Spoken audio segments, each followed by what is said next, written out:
Bismillahirrahmanirrahim.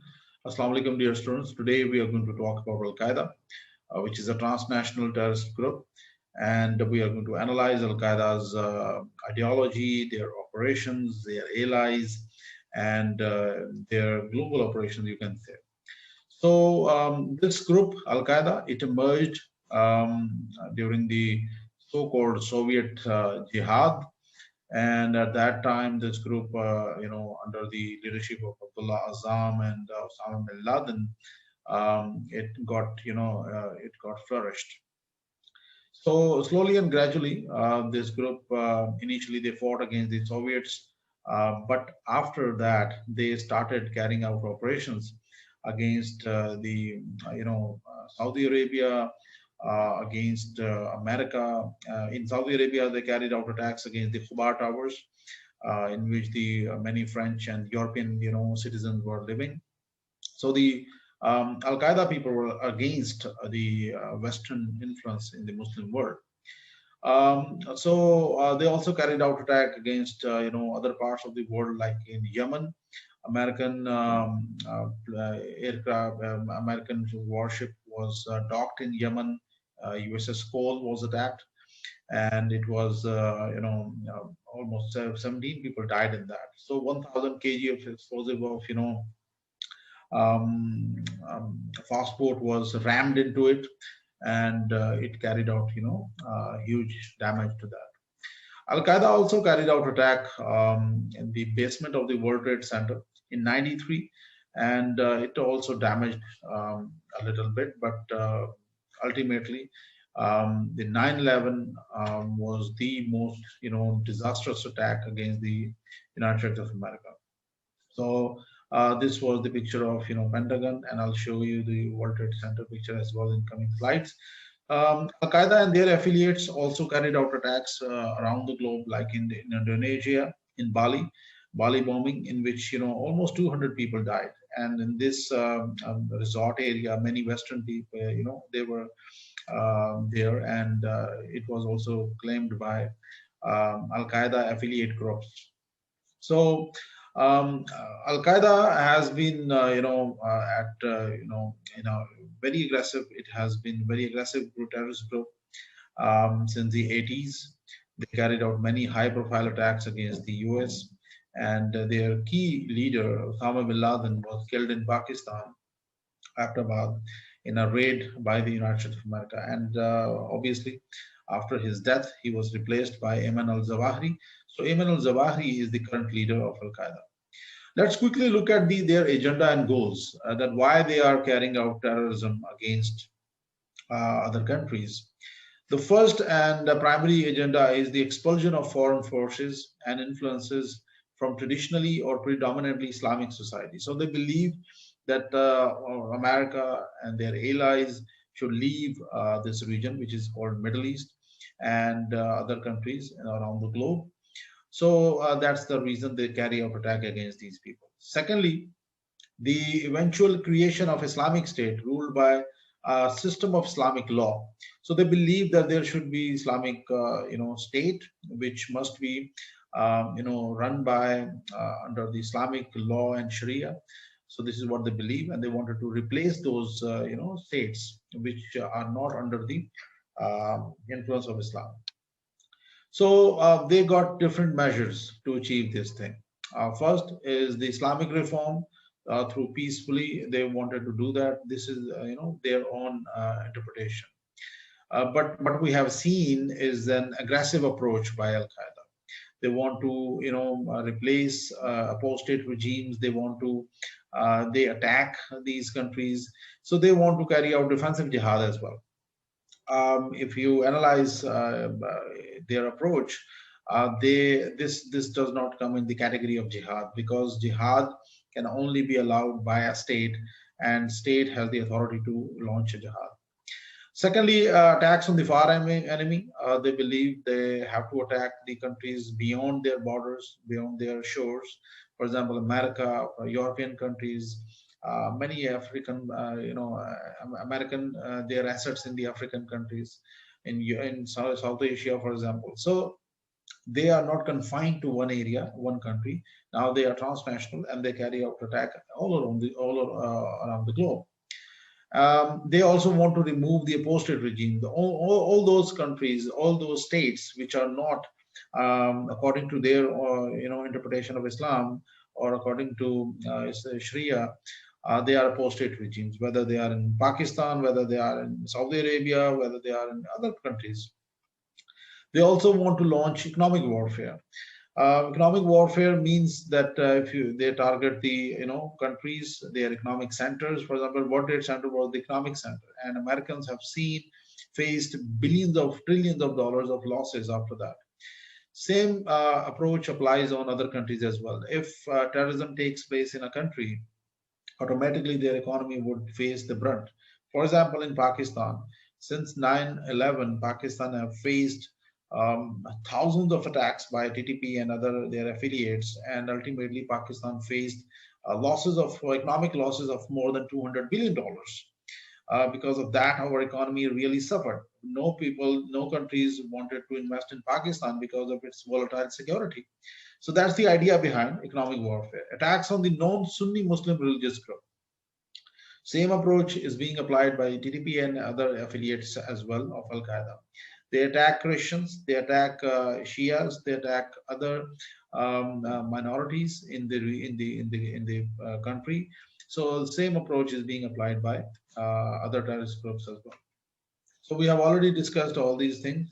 Let's move forward to their affiliates. Al-Qaeda got many affiliates in the world. For example, in Syria, they got Al-Nusra, a terrorist group, which is affiliate of Al-Qaeda. They had a number of about 5,000, and they were fighting against the Bashar al-Assad government for many years. Then in Pakistan, they have got TTP and Lashkar-e-Jhangvi. They are also their affiliates. These people, they learned IED making, improvised explosive device making techniques from Al-Qaeda, guerrilla warfare techniques from Al-Qaeda. So before 9/11, there were no IED attacks in Pakistan. After 9/11, you have seen hundreds of attacks inside Pakistan. Lahore, Islamabad, Karachi, all cities, major cities, all ISI headquarters and other centers were attacked with IEDs. Haqqani network, Afghan Taliban, they are also their allies. Boko Haram in Nigeria, which is a dreaded terrorist group in Nigeria. We are going to cover that particular lecture also in coming weeks. So that particular terrorist group has also got influence of Al-Qaeda. Al-Qaeda initially gave the funding to establish that particular group, establish madrasas there, and ultimately now they are very powerful terrorist group of 15,000 men. Al-Shahab in Somalia is the most important terrorist group for Al-Qaeda, because now Al-Qaeda's major concentration is in Somalia. IMU, Islamic Movement of Uzbekistan, they have also been coordinating things with Al-Qaeda. Jemaah Islamiyah is a terrorist group in Indonesia, in Southeast Asia. They are also aligned with this particular group. East Turkestan Islamic Movement, Chinese terrorist group, they are also allies of Al-Qaeda. So all these terrorist groups, they actually share their technique, they share their men, they share funds and other things. So that's the reason that these terrorist groups, they coordinate their approach with each other. So let's move forward, and now let's analyze Al-Qaeda's operations in other parts of the world, and how they are actually challenging the safety and security of the global countries. If you look at the fundraising for Al-Qaeda, funds are very important to carry out any terrorist attack. So this particular organization, they are also generating funds, lots of funds, to purchase weapons, to purchase explosive material, detonators, and also to give money to the people who carry out terrorist attacks, to their families, just as a compensation of their terrorist attacks. So why militant needs funds? That's what you need to understand. First, the living cost for its members and sometimes also their families. For example, Al-Qaeda men who carried out 9/11 attack, they were living in America for 2 years, and their cost, definitely, if you're living in America, you need to, pay a lot of money. So you need to bear the cost. So that was the cost which Al-Qaeda had to pay, and they need money for that. All terrorist cells also need for its members reliable channels of communication, including highly secret channels to its leadership, for which it receives its instructions. So you need, funds to have satellite phones and many other things, technologically advanced equipment, which can help them in secure communications. Training new recruits also needs funds, because if you don't have money, how can you recruit new people? How can you provide them opportunities? How can you provide them shelter? So that's what you need. Travel cost for the group members in penetration of an attack, that is also preparation of attack. That is also important, because if you are planning an attack in Europe, obviously you are going to transport your people there, and that cost would also be on you. So you need money for that as well. Propaganda for the cause via various channels of communications also require money. So this is the idea behind. If you look at the funds, estimated funds used, or you can say generated for different terrorist attacks, you will have the idea that you need funds ultimately to carry out high-profile attacks. For example, in Madrid bombing um,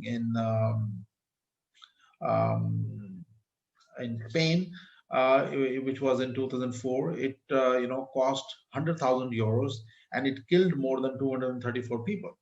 Istanbul bombing cost them about 40,000 US dollars. Marriott Hotel Jakarta also cost $30,000. Bali bombing, which killed more than 200 people, cost this group Jemaah Islami and Al Qaeda with 50,000 US dollars. New York Twin Towers, it also cost about $500,000 for almost 19 to 20 men living in America for 2 years. So they carried out, devastating attacks on the New York Tower, and billions of dollars of losses were imposed on the Americans. Barely $10,000 were used for the attack on the U.S.S. school, and small warship which was attacked by the Al-Qaeda, and it killed about 17 Marines of the U.S. And of course, the U.S. embassies in Kenya and Tanzania were attacked, in which more than 250 people were killed. And these attacks also cost them about $50,000. So you need money, you need funds to carry out, high-profile terrorist attacks around the globe. So how they generate funds? Number one, they generate funds from kidnapping for ransom. This is a modus operandi of most of the terrorist groups, whether it is ISIS, whether it is DTP, or any other terrorist group. So that is something which they, most of the terrorist groups, they carry out. So they generated millions of dollars from these, for these technique, kidnapping for ransom. And then the other channel of kidnapping for ransom is bank robberies. They were also involved in this, Al-Qaeda. They carried out many bank robberies around the globe. In Karachi, Al-Qaeda and TTP and Lashkar-e-Jhangvi, these groups were involved in many, many bank robberies, and millions of rupees they generated from these bank robberies. So if you look at and then there are many other channels as well from where these terrorist groups, they generate funds, like charities, many organizations which show they are legally carrying out business around the globe, but actually in the back channel they are linked with Al-Qaeda. If you analyze today the Al-Qaeda's strength in Pakistan and Afghanistan, their strength, shrunk to now barely 100. Now I have to change this, particular numbers. Previously, when the 9/11 took place, at that time, their strength was huge in Pakistan and Afghanistan in this area. It was close to 3,000 men, but it shrunk later on because Pakistan carried out many high-profile attacks, many high-profile operations against Al-Qaeda, and most of their top leadership was, decimated in Pakistan. The Maghreb, they have got about 800 men. Arabian Peninsula, they are very strong in this area. They got about 1,000 strength. Indian subcontinent, and South Asia, for example. They are about 300 to 500 now. Somalia is the most important area for Al Qaeda. Now they have got a concentration in that particular country, and their recruits are close to 7,000 to 9,000. And actually, Somalia gave them, Somalia is a failed state, and it gave them shelter, it gave them opportunity to be there, and now they are very strong there. Syria, Al-Nusra Front, and all these terrorist groups, they are also 5,000 in number. So their Al-Qaeda's, capabilities, they saw huge setbacks in Afghanistan and Pakistan, because Pakistan played, and Afghanistan, with the support of America, played a very important role. But at the same time, the negative thing which happened was that previously, before 9/11, there was one Al Qaeda, and it was there in Afghanistan. And later on, we have seen many Al Qaeda, splinter groups. They expanded all around the globe, in Africa, in Arab countries, in Yemen, in the Philippines, in Pakistan, Afghanistan, Iraq, Nigeria. So they are everywhere now, and this is really, really a very dangerous trend. So let's quickly analyze now what role Pakistan have played in defeating Al Qaeda in this region. So Pakistan carried out many high-profile attacks against these people, and it killed and captured many, many top leaders of Al Qaeda, and their medium and small, you can say, foot soldiers were also decimated in Pakistan. So Pakistan's effort, when it comes to Al Qaeda,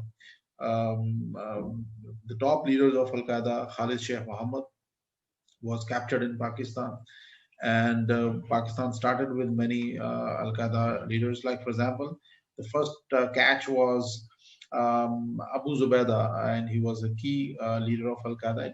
He was captured in Faisalabad of Pakistan. But the most important catch was Khalid Sheikh Mohammed, other than the others. Khalid Sheikh Mohammed was actually the mastermind of 9/11, and he was the person who actually personally trained, motivated, and also he was the person who actually um, planned 9/11 and executed that particular thing. So he was very, very, very important big fish of Al Qaeda, and he was captured in Pakistan in 2003 by ISI, Pakistan Intelligence Agency, and later on he was handed over to the Americans. Later on, he was also involved in the murder of Daniel Pearl, who was the journalist, Wall Street journalist, and he was killed in Pakistan by this person. So after the capture of Khalid Sheikh Mohammed, who was the top commander after Osama bin Laden. Actually, Osama bin Laden was just a ceremonial head, and Khalid Sheikh Mohammed was the key commander, and he was the key planner of all these terrorist activities, and he was planning many more attacks against America. Then after his catch, Pakistan captured many other high-profile militants like Khalid bin Atash. He was also captured in Karachi. He was involved in the attack on the U.S.S school. Ahmad Khalfan, he was involved in the Kenya and Tanzania bombing, in which more than 200 people died. He was also captured in Pakistan near the city of Gujarat, and he was also nabbed by Pakistani security forces. Muqtada Rujvi, he was also captured in Pakistan. Muhammad Naeem Noor Khan, he was Pakistani by origin, and but he was linked with Al Qaeda. He was computer wizard, and he was, captured by Pakistani security forces. And later on, he was released in an understanding. Another person who was involved in the Aden bombing, he was also captured. But this person, Abu Faraj al-Libbi, he was, third in number of Al Qaeda's ranking. He was very, very dangerous and very, you can say, top commander of Al Qaeda. So he was captured in Mardan city of Pakistan, and by Pakistan ISI. Abu Hamza Rabia, and along with that, Musa Mohsin Musa Mutawalli Atwa, he was also involved in Kenyan bombing. He was also nabbed by Pakistan. Abu Layth al-Libi, he was killed in a drone strike in Pakistani areas, and these drone strikes were coordinated with Pakistan, and Pakistan actually provided the information. Ultimately, Osama bin Laden, he was killed in 2011 in Pakistan, Abbottabad, and his information was actually, you can say, the lead was provided by Pakistan in 2003. When Pakistan captured Khalid Sheikh Mohammed, Pakistan also provided got information from Khalid Sheikh Mohammed about the a courier who was Al-Qaeda, and that information Pakistan provided to the CIA in 2003. And with that information, Americans, they traced Osama bin Laden. Ultimately, they traced him in 2010 in Abbottabad, and later on they carried out operation and killed him in 2011. But this operation was without Pakistan's consent and information. They did it for two reasons. One, they wanted to take the credit, and second, the Obama administration wanted to win elections, and there was a mistrust between Pakistan and America at that time. So mainly, but before that, Pakistan and America, they carried out many joint operations to kill and capture Osama bin Laden, but he was, he could not be captured. Then many other terrorists linked with Al-Qaeda, they were killed in Pakistan. Like, for example, Adnan Shukri Juma, he was killed in Pakistani South Waziristan agency in a operation by Pakistan security forces. So this particular group, terrorist group, Al-Qaeda, is a transnational terrorist group, and you need global efforts, regional and global efforts to curb this particular terrorist group. Initially, first of all, America must build the partner capacity. For example, Pakistan, for example, Afghanistan, for example, Syria, for example, many other countries in Africa. America must extend its support and support these countries with training, with weapons, with funds, with technology. So once all these things are there, automatically you are going to improve the capabilities of the local forces, and then you can take on this particular problem. Counter radicalization and countering the violent extremism programs are also needed, like the one Saudi Arabia launched, a de-radicalization program after after the Soviet jihad, so-called jihad. So many people who were radicalized and who became part of Al Qaeda, so Saudi Arabia carried out a massive de-radicalization program, and they incorporated those people back into the society. So same programs are needed now in modern times. These people must be re-radicalized, and counter narrative is also very important. Ulamas from Muslim societies must come up and give verdict against this particular group. So automatically, if you come up with the counter narrative, and the ulamas of the society, if they say that the narrative of Al Qaeda is wrong, and they are, their approach is wrong, so automatically you can kill the ideology of this particular group.